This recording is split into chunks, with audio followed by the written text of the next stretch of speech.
ফাইজা রহমান আপনি জানতে চেয়েছেন, পেছনে হাত দিয়ে দাঁড়ালে কি অমঙ্গল হয়? স্বামী স্ত্রী যে বিছানায় ঘুমায় সেই বিছানায় সালাত আদায় করা যাবে কিনা, মামার সামনে কতটুকু পর্দা করতে হবে, বিয়ের পর মেয়েদের বাবা মায়ের প্রতি দায়িত্ব কতটুকু, সম্পর্ক নষ্ট হওয়ার সম্ভাবনা থাকলে কি জন্মদিনের অনুষ্ঠানে যেতে পারবো, কত বছর বয়স থেকে মেয়েদের উপর পর্দা করা ফরজ, না দেখে বা অনুচিতভাবে কারো পায়ের সাথে লেগে দেখি বেশিরভাগ মানুষ হাত দিয়ে সালাম করে মুছে দেয়, এ ব্যাপারে ইসলাম কি বলে, না বলে আব্বুর ওয়ালেট থেকে টাকা নেওয়া সম্পর্কে বলবেন দয়া করে, সহবাস করার পর পবিত্রতা অর্জন না করে মারা গেলে কি গুনাহ হবে? এই প্রশ্নের উত্তর কোথাও পাচ্ছি না। ভাই যদি হারাম উপার্জন করেন তাহলে ভাইয়ের সাথে থাকা যাবে কি না?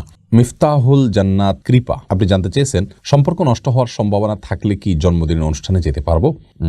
পারবেন। সম্পর্কটা অনেক গুরুত্বপূর্ণ ইসলামে, অতএব সম্পর্ক নষ্ট হয়ে যেতে পারে এরকম সম্ভাবনা যদি থাকে, আল্লাহ মাফ করুক, তাহলে সেই জায়গা থেকে আপনি অবশ্যই যেতে পারেন। ওই কাজটার প্রতি আপনার ঘৃণা থাকলো, সেখানে যদি কোনো সরাসরি কোনো হারামে আপনাকে লিপ্ত হতে না হয়, জাস্ট আপনি গেলেন, তো এর কারণে আপনি যে গুনাহগার হয়ে যাবেন তা কিন্তু নয়। বিশেষ করে এ ধরনের স্পর্শকাতর যদি হয় যে সম্পর্ক ছিন্ন হয়ে যাবে, সেক্ষেত্রে ভাই যদি হারাম উপার্জন করেন তাহলে ভাইয়ের সাথে থাকা যাবে কি না? দেখুন, আপনার উপার্জন যদি সম্পূর্ণ আপনার মতো হয়, আপনি হালাল উপার্জন করছেন, আপনার ভাই হারাম উপার্জন করছেন, একসঙ্গে শুধুমাত্র থাকছেন, তাহলে সেটি নিষিদ্ধ নয়। আপনার উপার্জন আপনি ভোগ করছেন, তার উপার্জন তিনি ভোগ করছেন, তার হারাম উপার্জন আপনি ভোগ করছেন না, তাহলে সেক্ষেত্রে একসঙ্গে বসবাস করাতে কোনো অসুবিধা নেই। তবে এমন যেন না হয় তার সঙ্গে থাকতে থাকতে হারাম উপার্জনের দিকে আপনিও ধাবিত হয়ে যান, এরকম কোনো আশঙ্কা যেন না থাকে, সেদিকটা খেয়াল করতে হবে। মেহেরুন প্রধান আপনি জানতে চেয়েছেন, সহবাস করার পর পবিত্রতা অর্জন না করে মারা গেলে কি গুনাহ হবে? এই প্রশ্নের উত্তর কোথাও পাচ্ছি না। বন্দিল্লুবা, সহবাস করার পর পবিত্রতা অর্জন না করে মারা গেলে গুনাহ হবে এমন কোনো কথা কোরআন হাদিসের কোথাও বলা হয়নি। তবে হ্যাঁ, সহবাস করার পর তিনি যদি দেরি করেন, বিলম্ব করেন গোসল করতে, এদিকে তার ফরজ গোসল এর ওয়াক্ত বিলম্ব হয়ে যায়, তাহলে সেটি ভিন্ন কথা। আর যদি ফরজ গোসলের যে ওয়াক্ত সেটি যদি তার বিলম্ব না হয় এবং ফরজ গোসল তিনি করেছেন অথবা ফরজের সালাতের ওয়াক্তই এখন আস নাই, তার আগে তিনি মৃত্যুবরণ করেন, কথার কথা আসার পরে সহবাস করলেন, গোসল করবেন, শুয়েছেন, ফজরের ওয়াক্ত হওয়ার আগে আগে তার মৃত্যু হয়ে গেছে, এই জন্য তার কোনো গুনাহ হবে না। কিন্তু আল্লাহ মাফ করুক, তিনি যদি সালাতকে বিলম্ব করে ফেলেন গোসল না করে, তাহলে সেক্ষেত্রে এটি গুনাহের কারণ হবে। অতএব শুধু সহবাস করে মারা গেলে গোসল না করে এর কারণে কোনো গুনাহ হবে না, কারণ সহবাস করার পরপরই গোসল করা ফরজ নয়। রাসূল আকরাম সাল্লাল্লাহু আলাইহি ওয়াসাল্লাম অনেক সময় সহবাসের পরে ওযু করে তারপর শুইতেন বা অন্য কোনো কাজ করতেন, তাহলে বোঝা গেল যে গোসল কিছুটা বিলম্ব করা, অর্থাৎ পরবর্তী ওয়াক্তের সালাতের আগ পর্যন্ত বিলম্ব করা জায়েজ আছে। মাসুমা আক্তার বোন আপনি জানতে চেয়েছেন, না বলে আব্বুর ওয়ালেট থেকে টাকা নেওয়া সম্পর্কে বলবেন দয়া করে। দেখুন, বাবার মানিব্যাগ থেকে যদি টাকা নেন তাহলে সেক্ষেত্রে আপনার নিত্য প্রয়োজনীয় টাকা আপনি নিচ্ছেন, বাবা জানলেও আপনাকে কিছু বলবেন না, মৌন সম্মতি আছে, এরকম যদি হয় তাহলে সম্পূর্ণ জায়েজ আছে। যেমন ছেলে মেয়ে যখন বড় হয়, বাবা মা কিন্তু অনেক সময় দেখা যায় যে মৌন সম্মতি থাকে তাদের, যে ঠিক আছে নে, এরকম যদি আপনি জানেন যে হ্যাঁ বাবা জানলেও কিছু বলবেন না, তাহলে সেক্ষেত্রে এটাকে বলা হয় মৌনসম্মতি। মৌনসম্মতি থাকলে আপনি তার মানিব্যাগ থেকে টাকা নিতে পারেন। আর যদি তিনি জানতে পারলে আপনাকে রাগ করবেন, নিষেধ করবেন, তাহলে সেক্ষেত্রে আপনি কিন্তু তার মানিব্যাগ থেকে টাকা নিতে পারবেন না। প্রাপ্তবয়স্ক হওয়ার পর আপনি বালেগ হয়ে গেছেন, তখন থেকে কিন্তু আপনার অ্যাকাউন্ট সম্পূর্ণ আলাদা, আপনার হিসেব সম্পূর্ণ আলাদা। বাবার মানিব্যাগ থেকে আপনি টাকা নিতে হলে তার অবশ্যই পারমিশন লাগবে। যদি তিনি অসন্তুষ্টি প্রকাশ করতে পারেন জানতে পারলে, তাহলে সেক্ষেত্রে আপনি না জানিয়ে নিতে পারবেন না। সোহেল আপনি আইডি থেকে জানতে চেয়েছেন, হাঁটতে গিয়ে না দেখে বা অনুচিতভাবে কারো পায়ের সাথে লেগে দেখি বেশিরভাগ মানুষ হাত দিয়ে সালাম করে মুছে দেয়, এ ব্যাপারে ইসলাম কি বলে?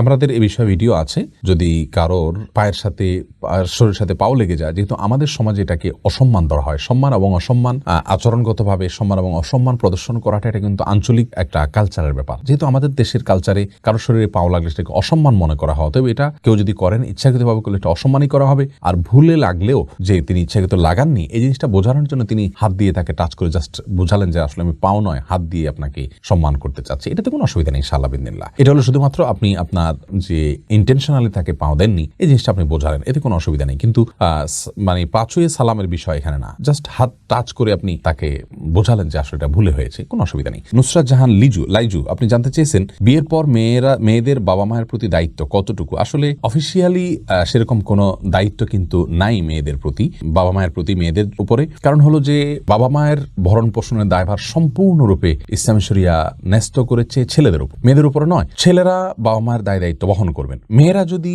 তাদের ফিনান্সিয়াল দায় দায়িত্ব তাদের উপরে আসে না, তারা যদি তাদের ফিনান্সিয়াল অ্যাবিলিটি থাকে সেখান থেকে ভাইরা না দেয়, তাহলে সেক্ষেত্রে অবশ্যই তারা সে দায়িত্ব পালন করবেন। কিন্তু তাদের ফিনান্সিয়াল নিজস্ব কোনো অ্যাবিলিটি নাই, তাহলে বাধ্য হয়ে তারা যে বাবা মায়ের সেবা দিতে হবে বা বাবা মাকে আপনার খাবার দিতে হবে এবং তাদের খরচ খরচার টাকা দিতে হবে, এরকম কোনো কথা নেই। অতএব ফিনান্সিয়াল দিক থেকে তাদেরকে সাপোর্ট দেওয়া ইসলাম শরীয়তের দৃষ্টিকোণ থেকে এটা বাধ্যবাধকতা নয়, বাধ্যবাধক নয় তারা। তবে শারীরিকভাবে তাদেরকে সময় দেওয়া, তাদের সেবা করার চেষ্টা করা, তাদের খেদমত করার চেষ্টা করা, এটা তো যতটুকু তৌফিকে কুলায় সমন্বয় করে স্বামী সংসারের সাথে তারা করবেন। তবে বাধ্যবাধকতা মূলত ছেলেদের জন্য।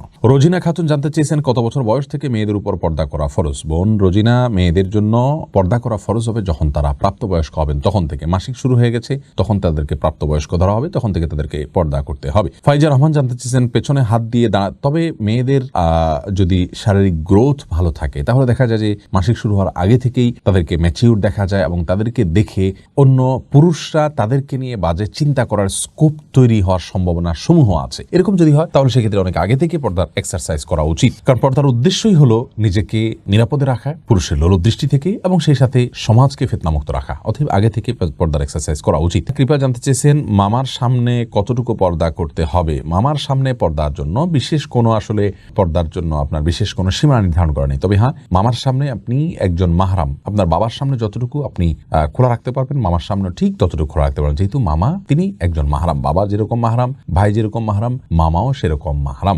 এক্ষেত্রে আপনি মুখমণ্ডল, হাত, পা এগুলো খোলা থাকতে পারে, এমনকি আপনার মাথার চুল মামার সামনে খোলা থাকলেও গুনাহ হবে না, গলা ইত্যাদি এগুলো খোলা রাখতে গুনাহ হবে না। আপনার একান্ত যে অঙ্গগুলো স্বামী ছাড়া অন্য কারোর সামনে প্রদর্শনযোগ্য নয় সেই অঙ্গগুলোকে আপনি মাহরামদের সামনে প্রকাশ করতে পারবেন না। বাকি শরীরকে স্বাভাবিক অবস্থায় আপনি তাদের সাথে সাক্ষাৎ করতে পারবেন এবং দেখা করতে পারবেন। তবে ফিতনার এই যুগে যথাসম্ভব মানে খোলামেলা পোশাক না পরা, যেমন শাড়ি পরলে ম্যাক্সিমাম ক্ষেত্রে পেট, পিঠ ইত্যাদি এগুলো অনেক সময় খালি উন্মুক্ত থাকে, বুকের বড় অংশ উন্মুক্ত থাকে, পিঠের বড় অংশ উন্মুক্ত থাকে, এগুলো মাহরামদের সামনেও মুক্ত রাখা উচিত নয়, কারণ ভয়াবহ ফিতনার যুগ এবং ফিতনার সমূহ সম্ভাবনা এই যুগে যতদিন যাচ্ছে ততই বেড়েই চলেছে। আর পর্দার উদ্দেশ্যই কিন্তু সেটিকে নিয়ন্ত্রণ করা, বিধায় সে বিষয়টা আমাদের খেয়াল রাখা উচিত।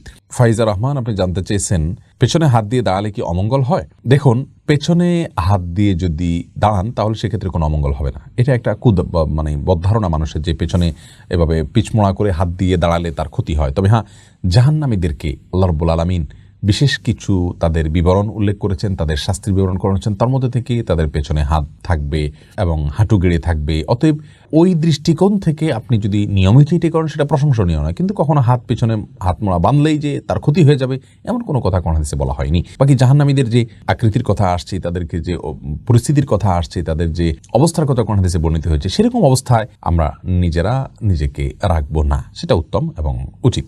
মাহমুদা নূর আপনি জানতে চেয়েছেন স্বামী স্ত্রী যে বিছানায় ঘুমায় সেই বিছানায় সালাত আদায় করা যাবে কিনা। কোনো অসুবিধা নেই বোন মাহমুদা, আপনি যে বিছানায় শয়ন করছেন সেই বিছানা যদি পবিত্র থাকে, সেখানে কোনো নাপাক না লাগে, আপনি সেখানে সালাত আদায় করতে পারেন, কোনো অসুবিধা নেই। রাসূল করিম সাল্লাল্লাহু আলাইহি ওয়াসাল্লাম বলেছেন, জুইলাত লিয়াল আরদু মাসজিদান ওয়া তাহুরা, আমার জন্য পৃথিবীর সকল ভূমিকেই মসজিদ সালাত আদায় করার জায়গা এবং পবিত্র করা হয়েছে। নির্দিষ্ট কিছু জায়গা যেমন উটের বাথান, কবরস্থান, এগুলোতে জামাত সালাত আদায় করা নিষিদ্ধ। বাকি আপনার বিছানায় শোয়ার বিছানায় অবশ্যই সালাত আদায় করতে পারেন, কোনো অসুবিধা নেই। তবে সেখানে কোনো নাপাক থাকে, তার নাপাকের উপরে অন্য কিছু বিছিয়ে অথবা নাপাকের অংশটাকে ধুয়ে পরিষ্কার করে পাক করে তারপর আপনি সেখানে সালাত আদায় করতে পারেন, কোনো অসুবিধা নেই।